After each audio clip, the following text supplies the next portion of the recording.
تذكر يوما كنت تعانق دمعة الفكر تناجي الله في صبر وترجو رحمة تسري فعاش القلب. Assalamu alaikum, brothers and sisters, hope you're all doing well.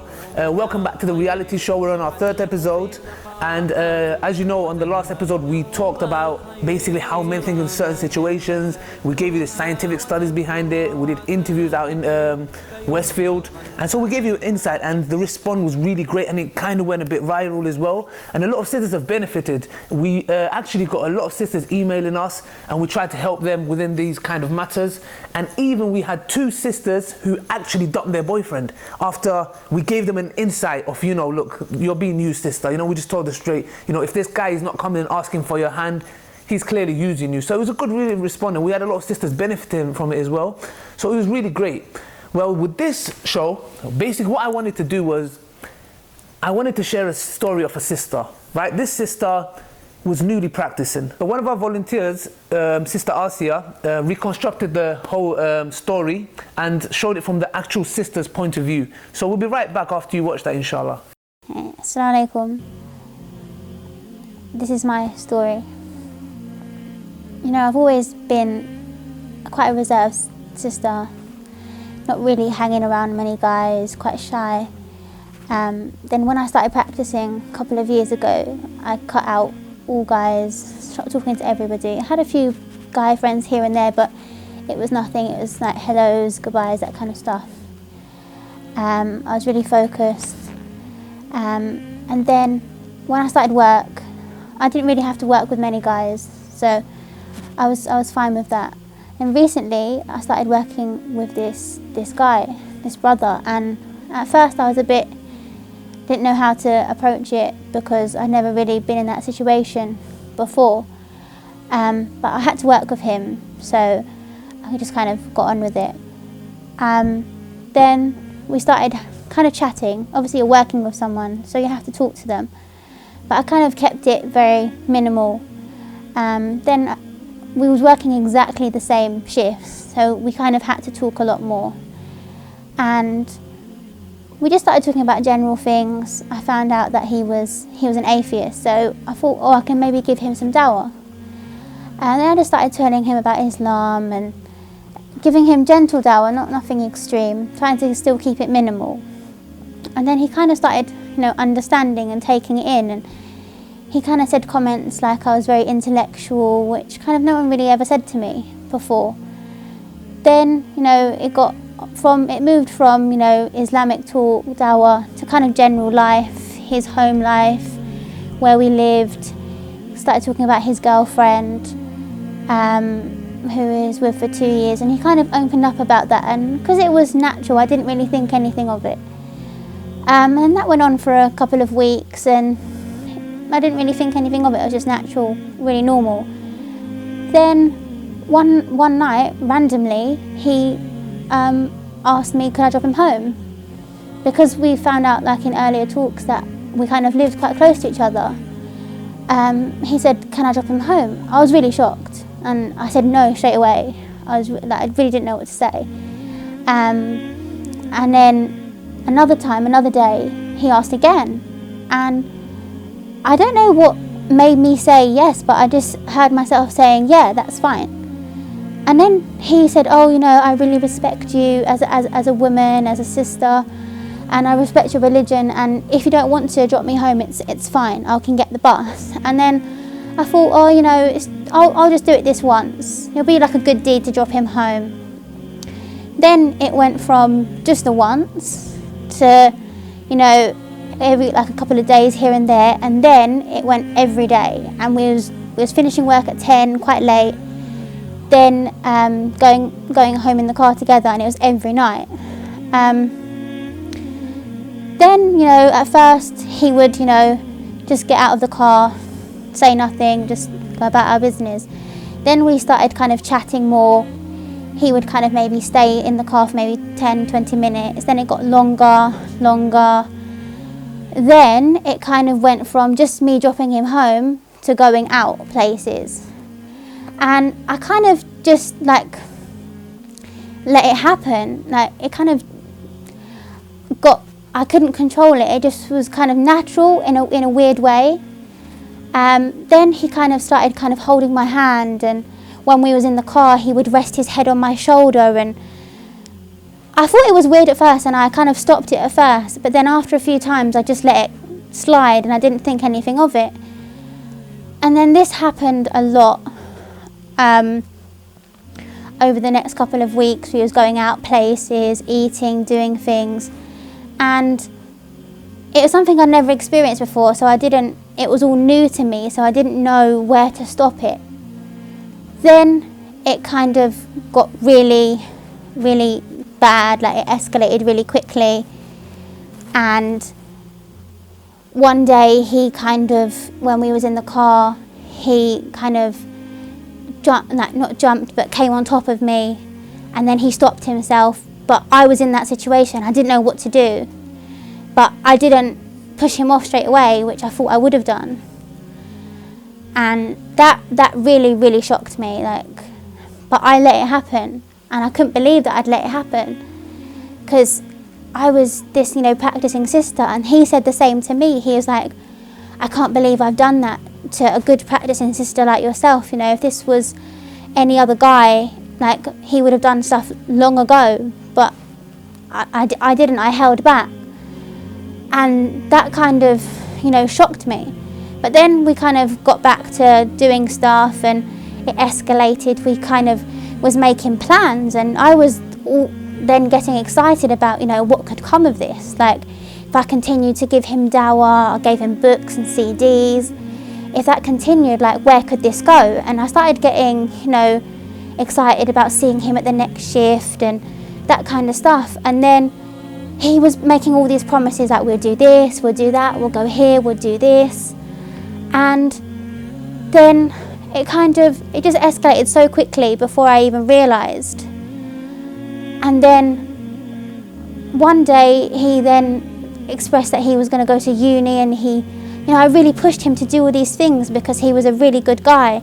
I pushed him, you can be successful, you can be focused, and he recently just went to uni, and we kind of stopped talking, and I was so emotional because I felt like we'd had this really deep connection, and it's kind of stopped. And then we made contact, and I felt really lost for a while. This is someone I came really close to. And then when I got back in touch with him, he just denied me totally.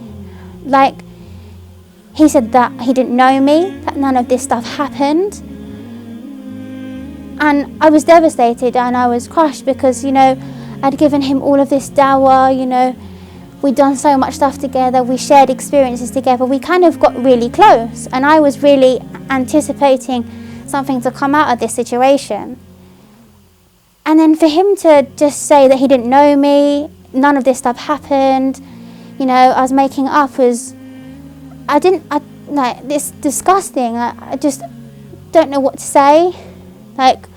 It was so horrible, and it's just put me into emotional turmoil, because I don't know what to do, because I've let myself get into this situation, I've developed these feelings, but I know that it's wrong, and I just feel so lost and all over the place. And I can't believe that I fell for everything, all the talk, the times that we were going to places, and all of that. I just let it get to me, and I let it escalate, and now I just feel so disgusted about myself that, a practicing sister like this let this happen.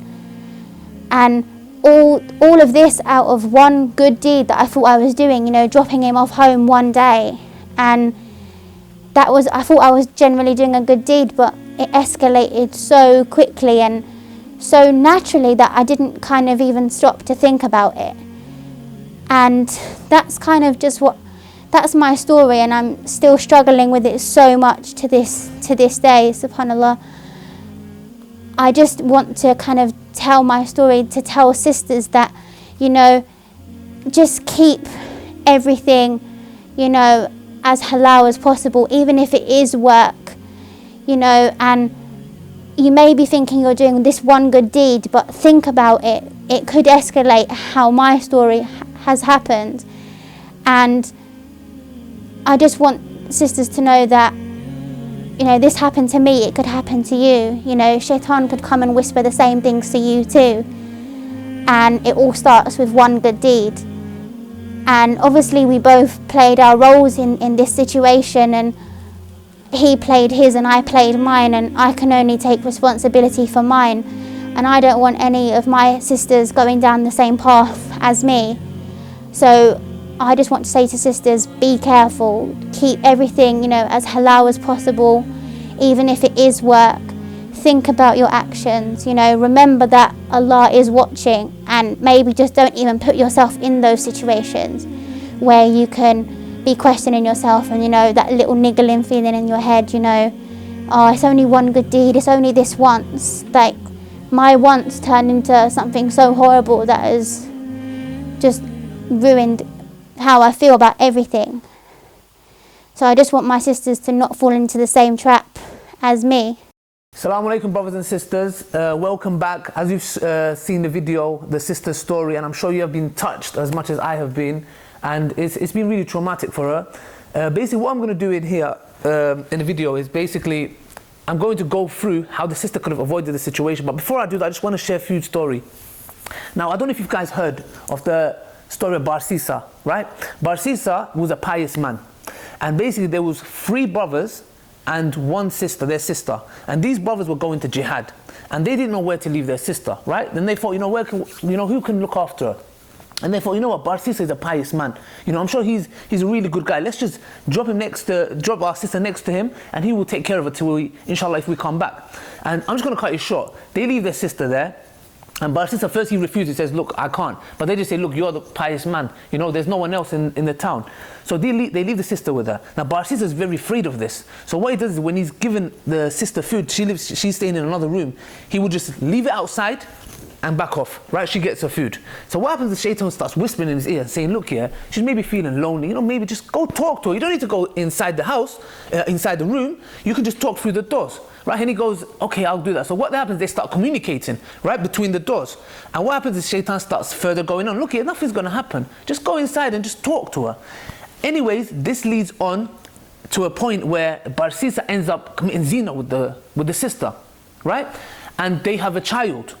And the whole scenario gets even worse because now he's in a situation, he's in a dilemma where the brothers are going to come back. And when they come back, what's he going to say to them? You know, he's not going to say nothing. So the Shaytan whispers in his ears and says, look, you need to get rid of the baby and this woman. You know, if you don't, they're going to come and they're going to kill you. So what he does is he ends up killing the baby and killing the girl, right? Because the Shaytan in stages gets him to do that. Now what happens is the brothers come back, right? And they go, look, where's our sister? And Barsisa has to make a story up, and he says, look, sister, your sister got ill and she died, right? And then basically they believe this story until the brothers have a dream. They all have a dream where the Shaytan comes to them and says, look, Barsisa killed your sister and the baby. And the next day they go and find the body of the sister and the baby. Shaytan comes to him because the brothers are going to kill him. So, and the Shaytan says, you know, I put you into this mess and I can get you out of this mess. All I want from you is to prostrate to me, right? And this man, this pious man, look where he was and look where he came, right? This pious man ends up prostrating and dying in that state of shirk, right? So look at this. Do you think if the Shaytan came to him at first and said, Barsisa, prostrate to me, do you think he would have prostrated to him? No, he wouldn't. The Shaytan does it step by step. He starts you off like that. The reason why I'm telling you this is because it relates exactly to the sister's story. She started this off with the Shaytan's good deed, which I call, by getting her to do a good deed to drop him home. Just a simple good deed. You know, the Shaytan probably said to her, look, there's nothing wrong, the guy's freezing. You know, just drop him off home. What happened? She would drop him off home. Then after that, what would happen? They would spend time in the car. They would go out together after work. Eventually, where it led to the guy trying to go on top of her. Do you get what I'm trying to say? So you need to acknowledge this. You know, when it comes to males, right? When it comes to males, jumping in your car, whether you've been in alone, do not do this good deed because it will damage you more. You saying no to him is better than you saying yes to him and falling for this trap, right? It's very simple. If a man comes to you with all this, like I'm freezing or whatever, you say no. if it's in the workplace or wherever it is. You know, I just want to share another quick story before you guys go. Basically, me, Brother Musa and Mello, we was out shopping, right? We was in Hounslow for a reason. And we just went to, we went to, I think it was Iceland, right? And we went inside, and basically, when we went inside, there's a back room, right? In the back room, there's a sister in a hijab, right? And there's a guy, this is what I saw. There is a guy, don't get me wrong, anything like that, but he's like playing around with a stomach or something like that. You know, this is the problem, sister. Why do you let a man touch you? So what happened was I talked to Musa and I said, look, I'm going to speak to this brother. You know, why is he going there and, you know, touching the sister like that for? In a workplace. See, when you're working with males, you do not let a male touch you in that manner. Because what you're doing is you're allowing him. You're saying, look, I'm fine with these kind of stuff. So I had to go speak with the brother and tell him. And you know what he said to me? He goes, look, I'm not a Muslim. And I couldn't say nothing to him. You know, it's wrong what he was doing, but I couldn't tell him nothing. You know, because he's telling me I'm not a Muslim. And he has a point. If you're a sister and you're working in a workplace, you do not let a man touch you in that way. Because you do not know how a man thinks. You know, you allowing him touching you like that or just joking around with you, a man thinks you like him, you probably like him, or you're just, you know, you don't mind these kind of activities. You are asking for trouble, sisters, right? We are putting our time out with my team to acknowledge, to give this message to you guys to be careful. Even that little joke, playing around, whatever, in a man's mind, he thinks something else. So just to cut it short, I hope you guys benefited. Thank you for watching. Please subscribe. Share this as much as you can, not for our benefit, but for your benefits. You know, we're putting this down, we don't make money out of this. You know, we're putting it so you sisters can wake up and I can get less messages of sisters crying, you know? And thank you very much for watching. May Allah subhanahu wa ta'ala's mercy and blessings be upon you all. Thank you very much and take care.